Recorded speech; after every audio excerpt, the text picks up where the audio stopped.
भगवान श्री हरि विष्णु स्वयं मानव बनकर धरती पर अवतरित हुए। महाराज मनु और महारानी शतरूपा को दिया हुआ वरदान सत्य किया।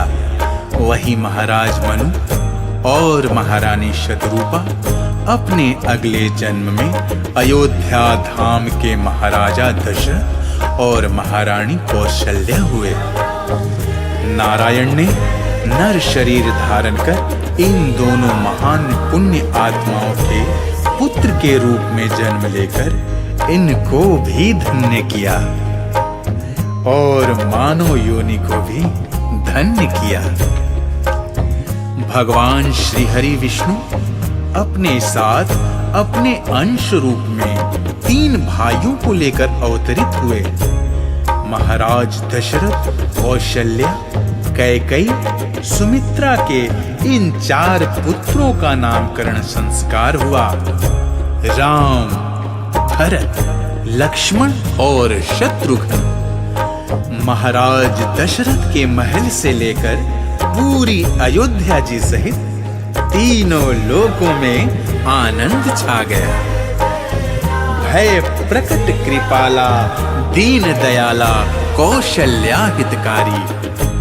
ऐसा जन्मोत्सव हुआ कि भगवान सूर्यदेव महीने भर अयोध्या जी के ऊपर ही खड़े रह गए। भूल गए कि उन्हें अस्ताचल की ओर भी जाना है। मास दिवस कर दिवस भाव, महीने भर का दिन हो गया। महोत्सव चलता ही रहा। रात महारानी सोच में पड़ गई कि यदि सूर्य भगवान हटेंगे ही नहीं तो मैं कैसे आऊंगी, कैसे प्रभु का दर्शन कर पाऊंगी।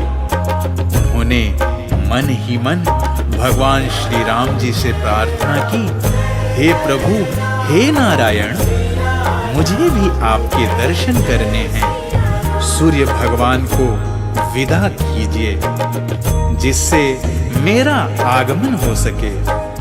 प्रभु श्री राम जी ने तुरंत रात की बात सुनी, संकेत कर दिया और भगवान सूर्यदेव अस्ताचल की ओर चल पड़े।